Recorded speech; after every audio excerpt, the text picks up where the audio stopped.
Untuk WhatsApp Puan Raya, actually tak boleh WhatsApp. Apa khabar Puan Raya? Boleh? WhatsApp sub? Dah prepare a bunch of emoticon. You kena guess apa dia. Saya rasa saya akan feel ni pasal saya tak pandai sangat ni.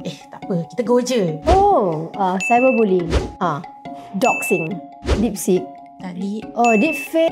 yes. Fake image. Like what is considered cyberbullying untuk Puan Rahayu? Cyberbullying tu adalah generic term yang apa-apa yang orang lakukan untuk mengganggu ketenteraman seseorang yang lain lah. Sekarang kan kita ada deepfake kan, jadi diorang taruh gambar muka awak tapi badan orang lain dan mungkin dalam keadaan yang tidak baik kan. Singapura akan like build or start a dedicated agency untuk tangani, betul ke tak? Memang betul. Sebab internet tu secara dia bukan buruk sahaja. Betul. Dia ada kebaikannya. Tetapi masih lagi ada jurang di mana mereka yang terjejas tu macam tak dapat bantuan.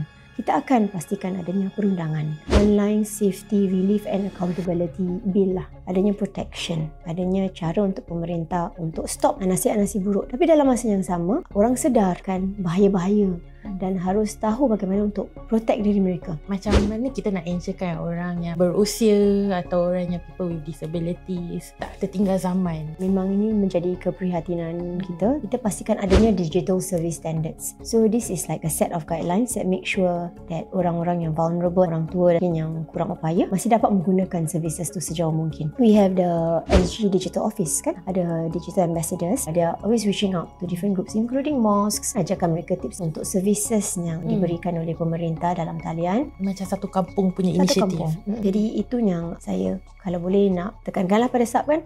Saya tak naklah awak juga ketinggalan kan dalam meraih perkara-perkara yang baik. The work that you're doing kan is very good. Just don't let apa yang orang kata tu let you down. Tapi Media Raya cakap my work is good.